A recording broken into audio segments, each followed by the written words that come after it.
I'm Alan Chapell, host of Marketecture's Monopoly Report, where we talk about the big issues impacting digital media, from privacy to antitrust and the impact of big tech. We take the big ideas and break them down to help you see the future of the ad space. Join me wherever you listen to podcasts.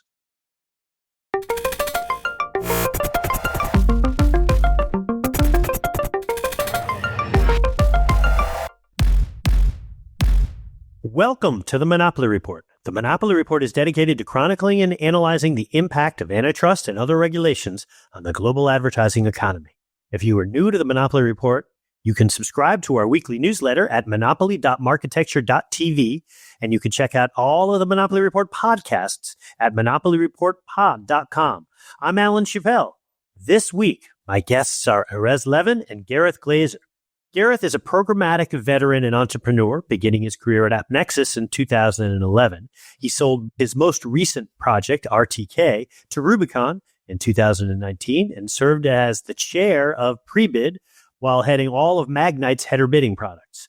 He has a new startup called Gamera and writes a blog called GarethHatesAdTech.com. You should definitely check that out. Erez spent much of his ad tech career at Google, where he wore many hats sitting in between the supply and demand sides, ultimately focusing on and becoming a strong advocate for the industry to move towards quality-based buying and measurement. He remains a vocal advocate for industry reforms towards quality, effectiveness, and truth, and supports buyers and ad tech companies through his advisory practice, Emmett Advisory. So, these are two hardened veterans in the ad tech space. Erez comes at this mostly from the buy side, and Gareth comes from more of a sell side perspective. So a few weeks ago, they were riffing on LinkedIn about whether we continue to need a separate tech stack for each of the buy side and sell side. Now, that may seem like an out of character discussion to have here on the Monopoly Report, but I wanted to bring Erez and Gareth on because these types of discussions happen all the time, and most of the time, they happen in what I call a regulatory vacuum, where things like privacy, public policy, competition, legal issues that tend to underpin the physics of these types of discussions, they tend to be a bit under-considered. So, let's get to it. Hey guys, thanks for coming on the pod. How are you both? Doing great.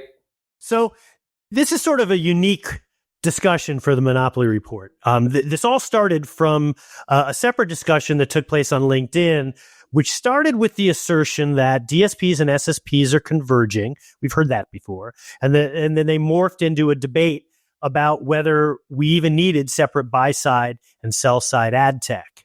And so I want to start with a little bit of background. So what was the original impetus way back in the day for having a separate tech stack for each of the buy side and the sell side? I'm not a historian, and I didn't start sort of as the industry was coming up. But I think, like most markets, there was probably, and again, I don't know the origins, but it came about like you have an exchange and you have a buy side and you have a sell side, and it just made sense for folks to service those different sides of the market. So I can't give a lot more details. Maybe, Gareth, you know a little bit more of the history there. Well, I got an opinion on this one.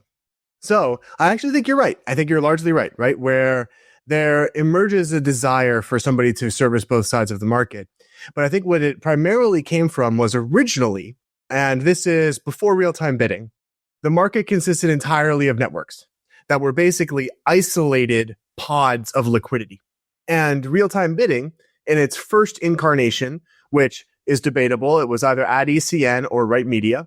AdECN being started by Bill Urschel and Jeff Green, and its own exchange that got bought by Microsoft for $60 million back in the day, or Right Media, right, which got bought by Yahoo because, gosh, those were the giants of the world back then. So my read is that those first platforms, especially Right Media, was built to be a market maker for networks. It wasn't built specifically for buyers. It wasn't built specifically for publishers. In fact, it was built almost entirely to help networks bridge their liquidity problems. But that brought the concept of cross-network, so cross-pool of inventory targeting into existence, where now a single network could set up a campaign that runs across all of these different pools of inventory. And that led to X+1, where someone was like, hey, wait, there's a marketing and there's an expertise opportunity here where now if I'm building a network, I don't have to worry about going in public closing publishers anymore, which I would have had to do, right? Like ValueClick, for them to run their campaigns back in the day, they had to dial for dollars and talk to publishers.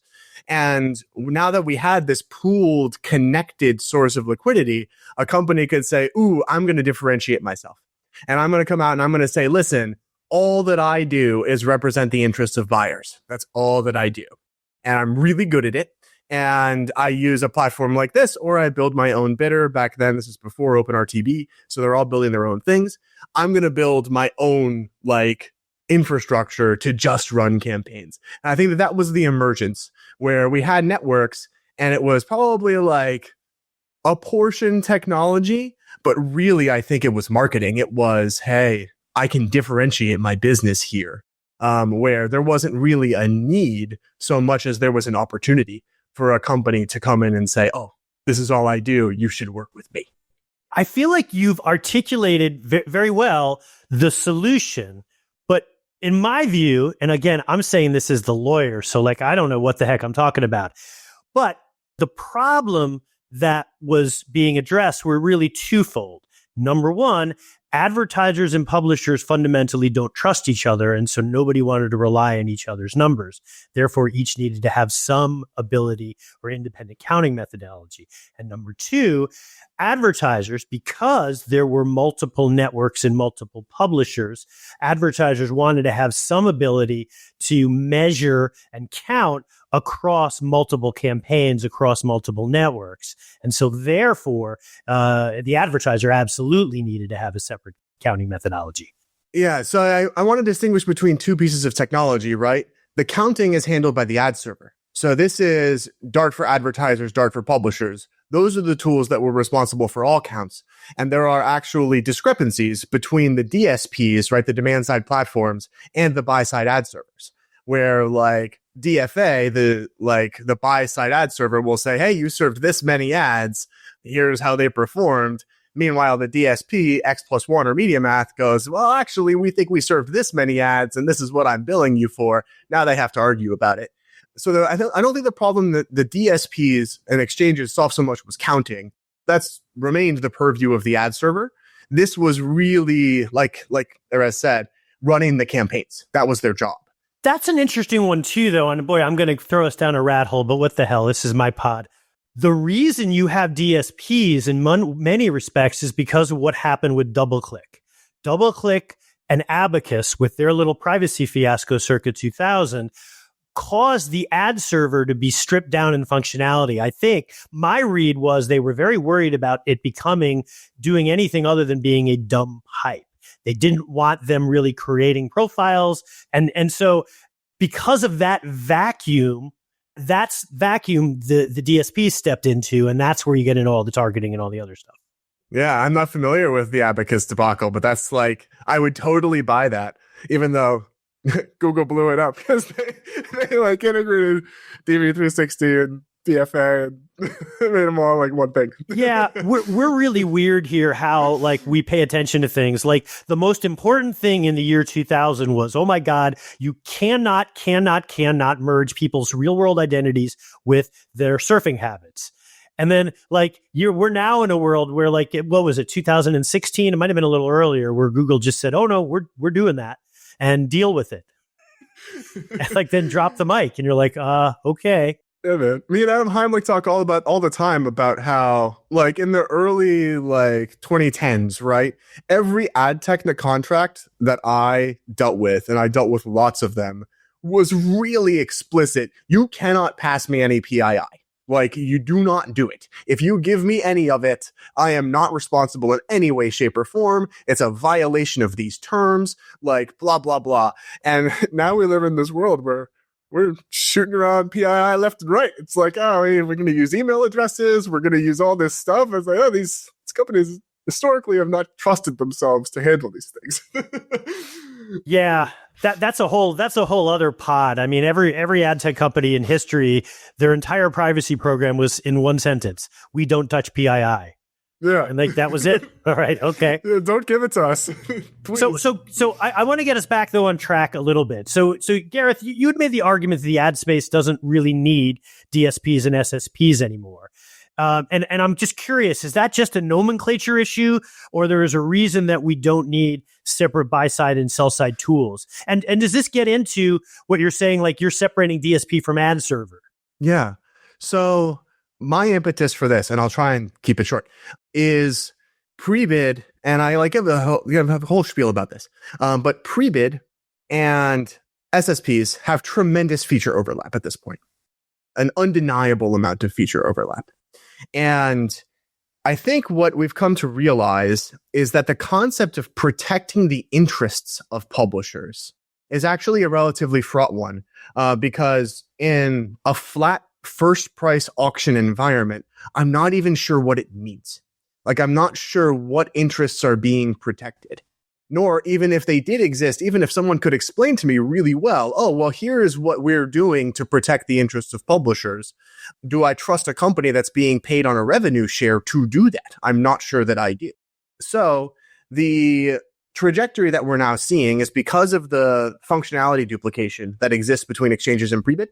We are migrating away from SSPs being these guardians of publisher interest and pre-bid just being this nice open source mechanism that allows flat auctions where publishers are kind of coming to the realization that it's like, oh, you know what? As long as I keep everyone bidding in the same auction, that's all I really need for programmatic. That's the extent that my interests need to be protected. And that's why I think that the distinction is going away, because SSPs are seeing this and panicking and going, oh my goodness, like we have OpenPath bidding directly into pre-bid. That's not good for me. I don't like that. They're going around me. So now I need to basically build DSP functionality because OpenPath is bidding right into pre-bid.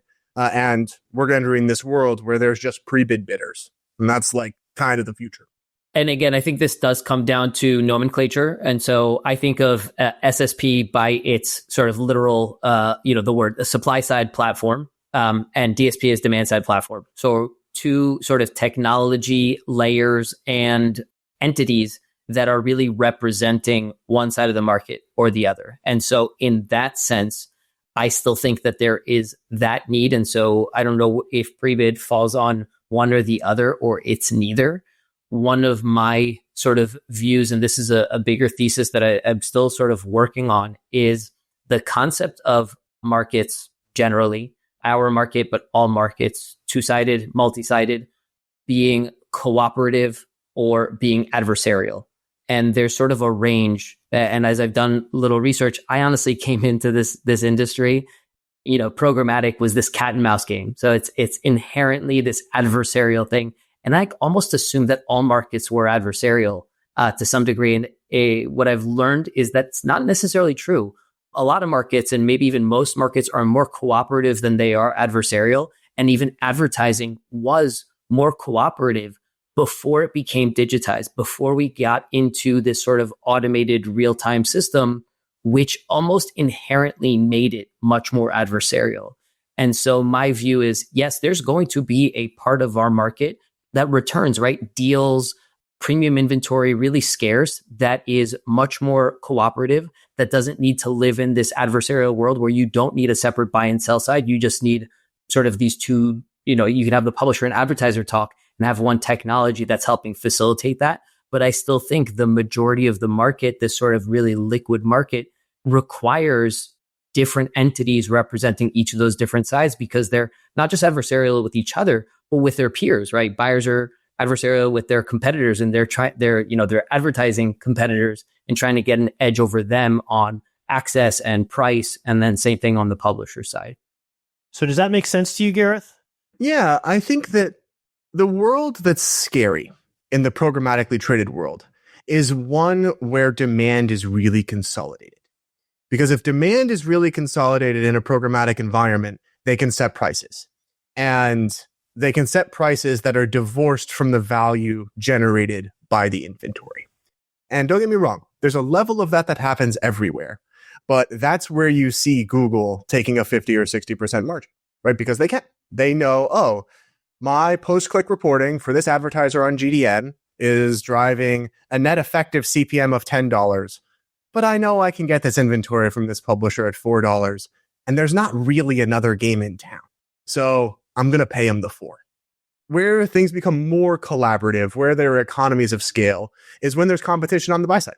Because where that 10-4 delta gets squeezed is when there are 3 other companies capable of running those campaigns for those advertisers and are saying, well, we know we're making 10, so we're going to bid 6, we're going to bid 7, we're going to bid 8. And Prebid is a fantastic facilitator of that.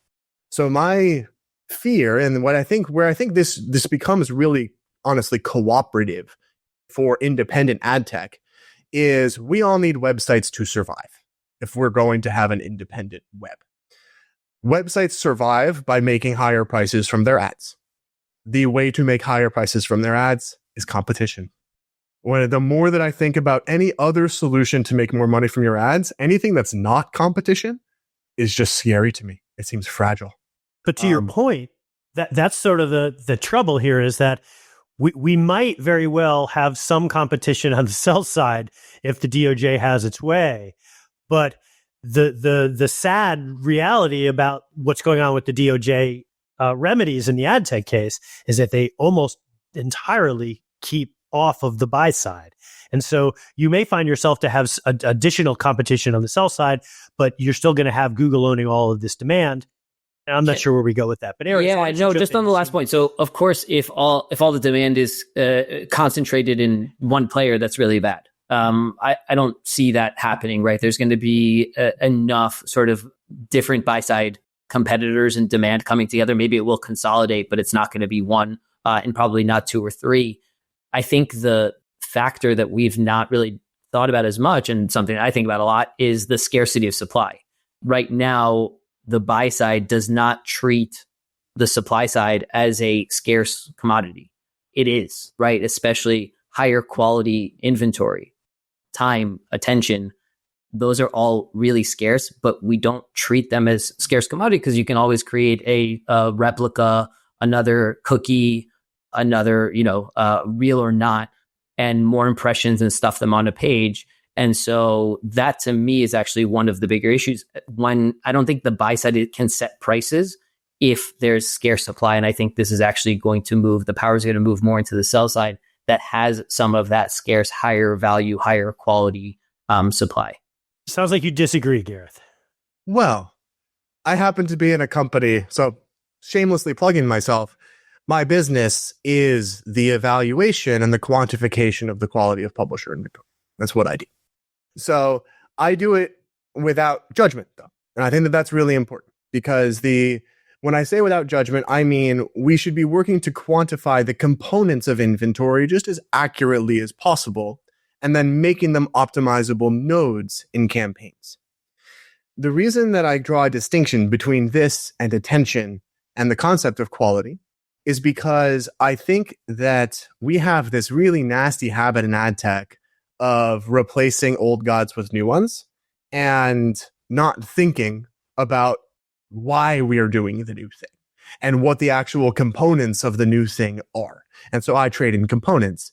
But what I see happening, and I worry about this. This is because I actually really appreciate attention for what it is. I appreciate the attention economy. I appreciate them moving towards it.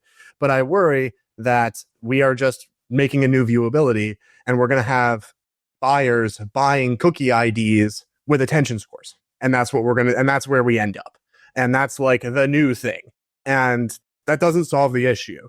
Because I do think if we fix the buy side, right? And this is the big if we get the buy side actually optimizing to incremental business outcomes, whatever those may be, however accurately they're measured, media mix marketing, whatever it is, competition increases properly for that inventory you're talking about. Because I definitely think that, and I get a lot of arguments about this. I just got into one about in the Beeler Slack. I don't think humans should be setting prices. And sellers, in terms of pricing, when they do it by hand, they tend to not do it very sophisticatedly or in a very sophisticated way. They tend to pull a number out of a hat. And that's how advertising worked, right? A long time ago. They would pull a number out of a hat, take it to market, see how much they had, and then, if lots of people wanted it, it's all right, great. Lots of people are calling my phone up. Numbers going higher. But in the digital world, when you look at the average CPM on Facebook, it's crazy high, like $20, $30, things that are like, that don't make sense in banner world. And that tells me that if competition is there properly, everyone could be making way more money. And our problem is that the buy side is not assessing things competitively. Therefore, they're not willing to pay the high numbers. But if we can fix it, and if we can make that happen, that will get us the high numbers. But I'm not a big power dynamic guy. I'm a big competition guy. But how do we fix it? I've got two really smart people here. Like, how does this get fixed? So I have a couple of thoughts on what Gareth was saying, and maybe it's related. One, I just don't like trying to replicate what Facebook and Google are doing. I don't think it's possible. One, I think they have way more intent data, not just audience data, but intent data that will be very hard to replicate at scale across the web. And two, they have figured out the best way to take credit for outcomes. Some of them, which, are actually incremental, and some of them were not. And I think that is also going to be very hard to replicate. So I generally say we should move in a different direction. Going back to your other point, as one of the people who was sort of championing attention for a very long time, I pivoted a few years ago to talk about quality. Even when I was talking about attention, I actually am still against a standard for attention, because then it would become another viewability. It would eventually get gamed.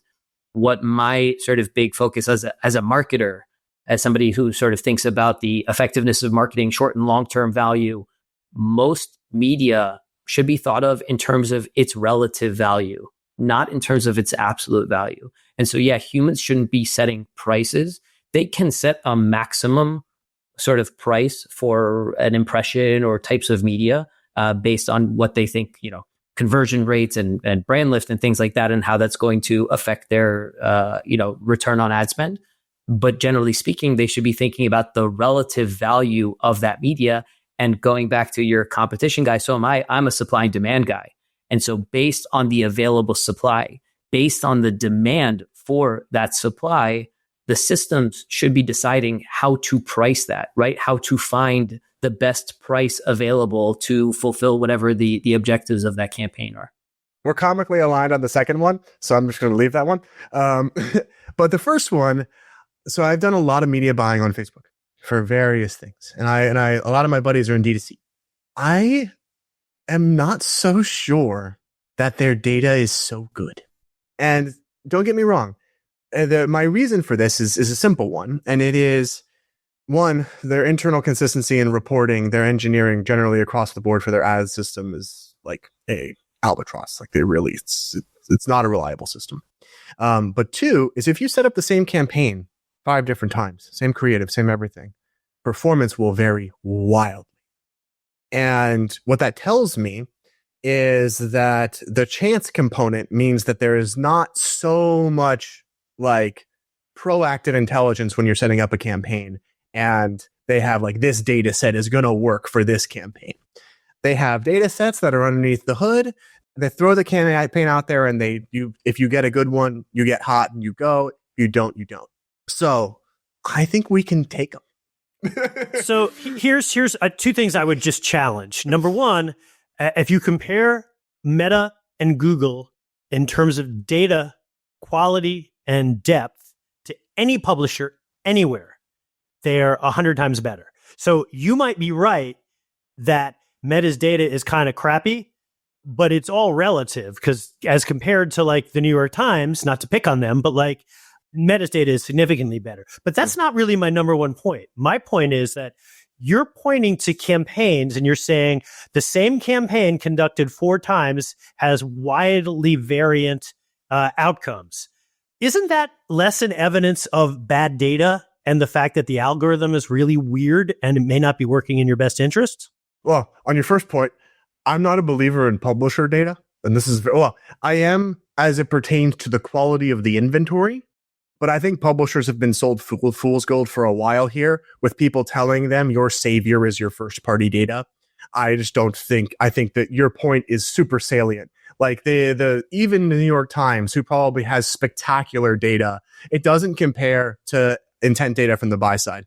Now, but I do think we have independent players in independent ad tech doing things to get intent data, right? Harvesting search, harvesting credit card logs, harvesting all sorts of stuff. We do all sorts of stuff. And I do think there's some great data out there. I think it exists. I wish I had a company to shill for this, but I don't. But I know that there are some really intelligent, like, user data, intent data companies out there in independent ad tech. I believe in them. I think that they all bow at the feet of the masters, and the two masters right now are Google and Meta.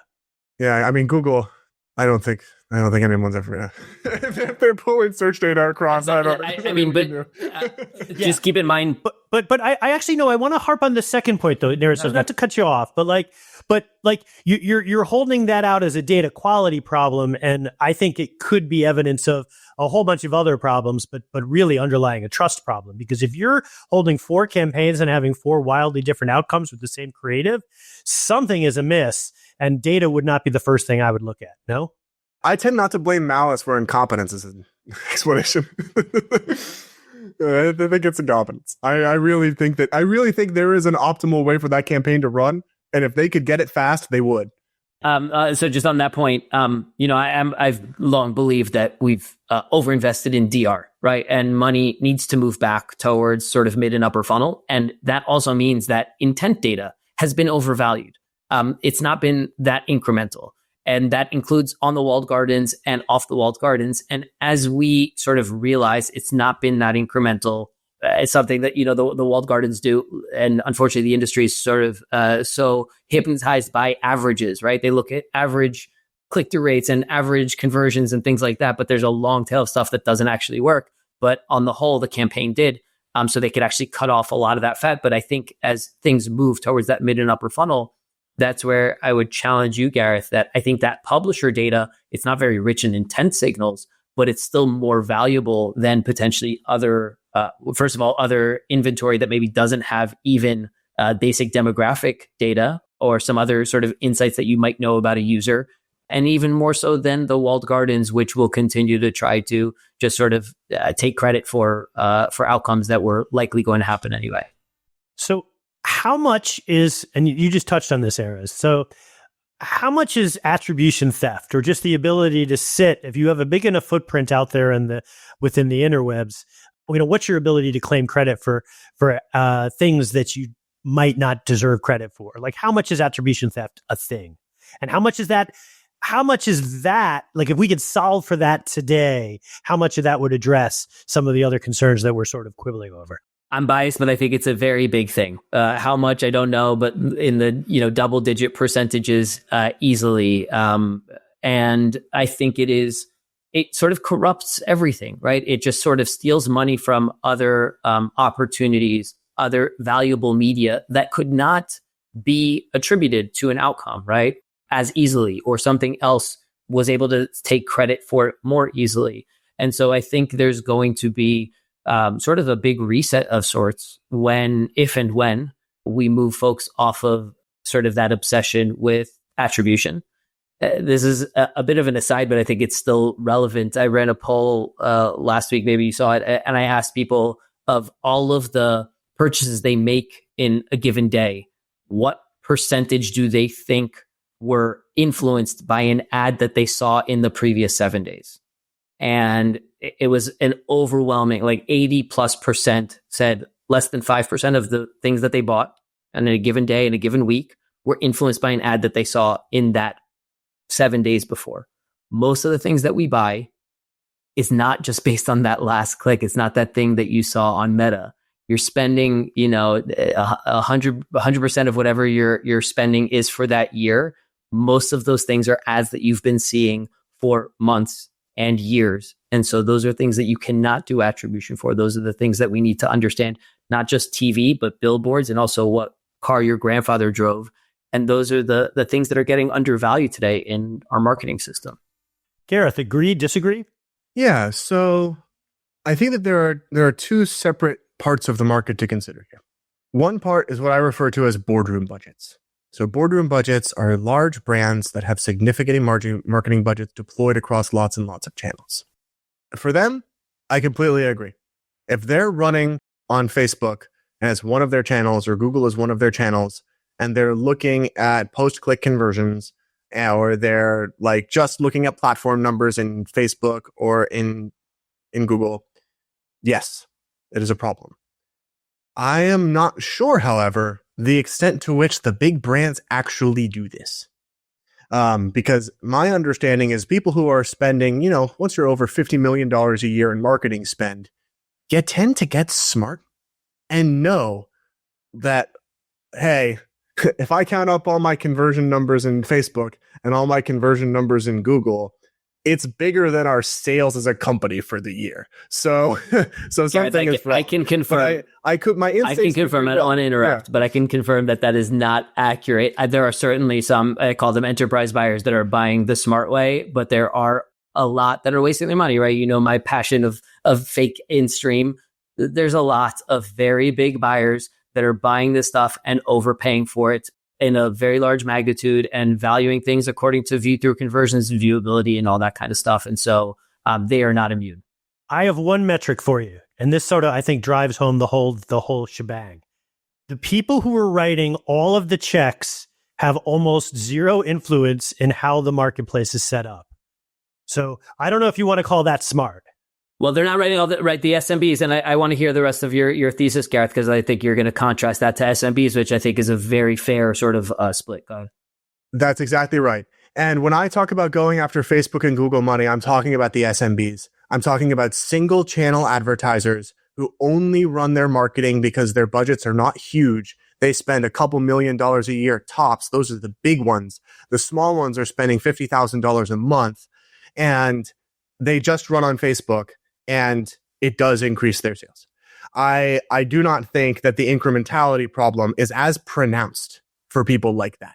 I think it's a lot smaller. And I think that's the market that I get really excited about, because it's a big market. And they don't run programmatic because they log into a DSP and the DSP will say it drove no conversions. And that's a whole separate discussion about quality. But I think that's my thing. I totally agree, Gareth. I always try to separate those two things. I focused more on the enterprise because I think about branding and things like that. But even within the SMB, and even if you're talking about buyers that don't do programmatic, how many of them, and I don't know the answer, how many of them are truly single channel? How many of them are really just Facebook or just Google? Or how many of them are Facebook and Google and maybe one of the other self-service platforms, or doing direct mail? Because as soon as they're doing that, still, Facebook is taking credit for a lot of the direct mail that's also doing a lot of the work. This is where I'm concerned about sort of the performance CTV for SMBs. If it's the only channel they're doing, maybe they can show that there was a lift, but it's going to be really, really hard for them if they're doing any of these other channels as well. I totally agree. So my experience in general is with D2C. And most D2C companies that I know have a channel that they ride. And the reason that they do that is they're people who invest in what works, and their appetite for trying new things that don't work out of the gate, if they have something that's working, is very, very small. So I think that normally they'll hit a certain amount of critical mass where they're like, I can't scale anymore. My CAC is going up. Now I'm looking for more channels. And now I look into the multiple attribution problem. But yes, oh my gosh, do I share my concerns for performance CTV? Wow. But again, so going back, so I think there's segments of the market, like you're saying, DTC, which absolutely makes sense. I just imagine that is a much smaller part of the market than my local plumber or pizza shop or somewhere else where they're still doing a lot of traditional. They're also doing a little bit of display on Facebook or wherever that is, and the factors get a little bit confusing there, especially for an SMB that doesn't know how to properly look at all that. There's probably a huge opportunity here to go in and educate them and win SMB dollars. I really want it. I want independent ad tech to be the thing that does it, because I just think that it's become the easy button, because the first thing to do was always to advertise on Google. And because, hey, Google search, right? Someone's searching for a plumber. If I can rank locally for plumber, Google's sending me leads. They are doing it. And I fully believe that worked. And Google could just use that wedge to be like, all right, now I'm going to sell you all my other things. But yeah, I think we're in agreement on the SMBs. I try not to look. Maybe I have too much faith in I try not to use search as an example too much, because it is just a totally different paradigm of advertising as a pull versus a push advertising. It's not even akin to marketing. So it's worth sort of thinking about very separately too.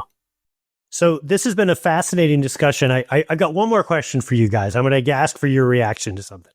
So in a recent Monopoly Report newsletter, I had openly questioned why little ad tech, independent ad tech, I think, Gareth, the term you used.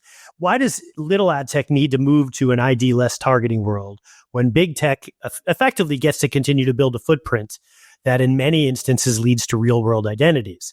I mean, if we're trying to hold out the walled gardens as offering better outcomes for advertisers, why not just try to emulate some of the practices?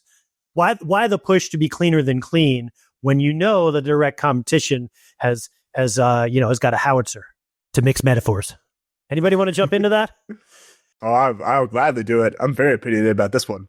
I think that the privacy campaign, this is conspiracy theory, tinfoil hat, but privacy, the entire push for privacy has benefited Google and Facebook.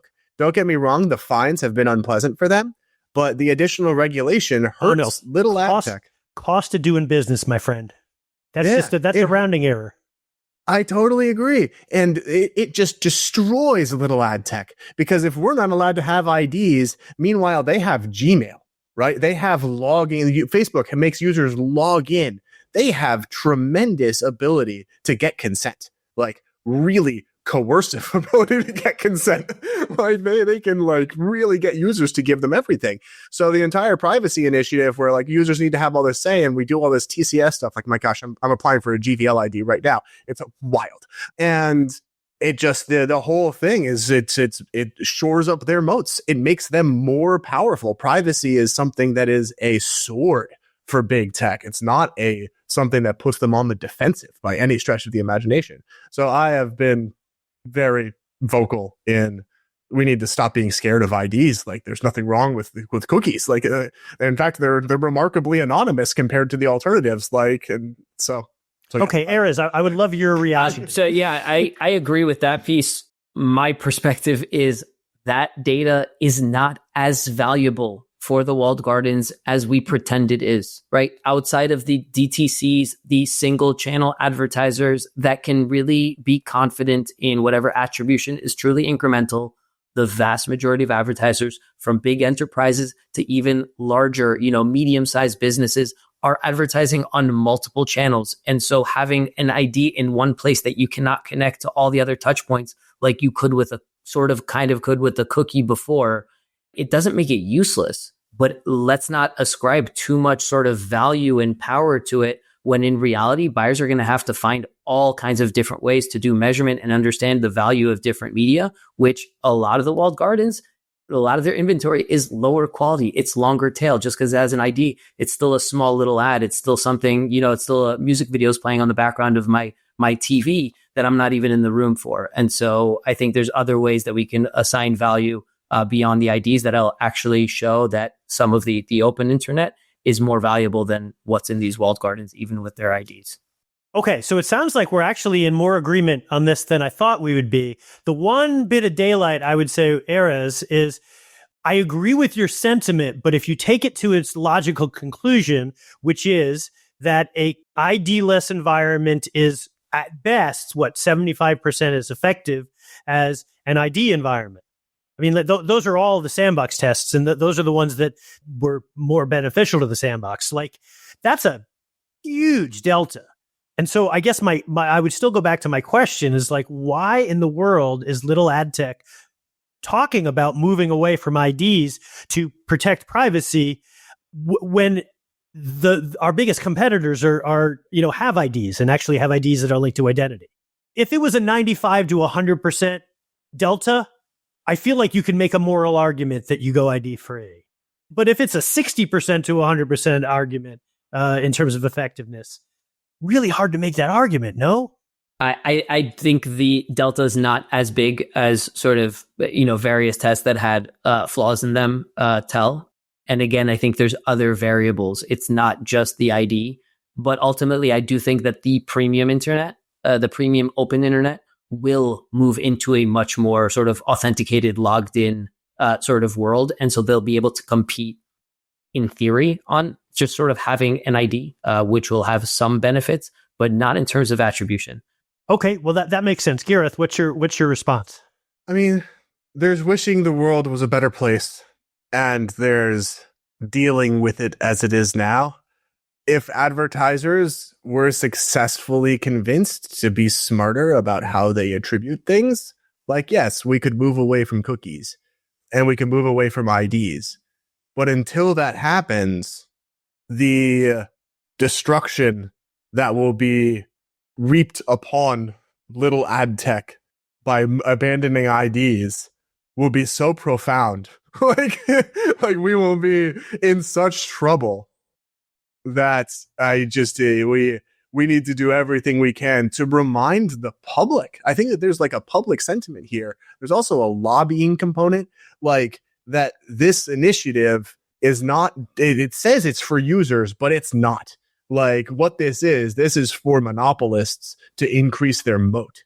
And we have to keep banging that drum. We need more people saying that. That's the one. If there's one thing, there's so many separate instances where privacy has been shown to be a canard of big tech, and yet I feel like I'm screaming into the ether when I say this. But like, more people need to recognize that, because there's this weird like, oh no, we can't, we got to stay away from any type of UID, or, you know, anything that doesn't use cookies is fingerprinting. And then like, I'm like, well, how do you define fingerprinting? And somebody points me to a definition created by several browser companies. And it's like, yeah, of course they think that's fingerprinting. Like, are you kidding me? So if I could wave a magic wand, two things would happen. I'm just going to throw it. Maybe we're going to end with this because what the hell, it's my pod. Number one, I would like to see the net result of a Chrome divestment be a requirement to include a IDFA-like pseudonymous identifier that can be used by multiple entities. That's number one. Number two, somebody has got to give Rick Bruner like $4 or $5 million to do some research on the attribution and the measurement side of this, not using IDs. Because I do think that there is some value that hell, we're 25 years into this and it's still underdeveloped. We need more research into, research and measurement, using either zip codes or some flavor of without using it. I think there's advertisers doing. I think there are advertisers doing it. They're just doing it quietly. So it's happening. The transition is going. We just need them to accelerate it and actually talk about it. Amen, brother. Hey guys, this has been a great discussion. I really appreciate you coming on. I was really hoping to get you guys arguing a little bit more, but I still think it was an interesting debate. So thanks so much. I really enjoyed that discussion. We each come at the digital media world from a different perspective, and I thought going in that there might be more daylight as between our respective positions, as it did feel like we were agreeing more often than not in this discussion. I do have a few observations.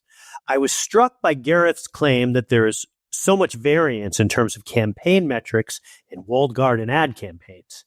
Now, assuming that's true, I am pretty skeptical that the root cause is simply a data quality issue.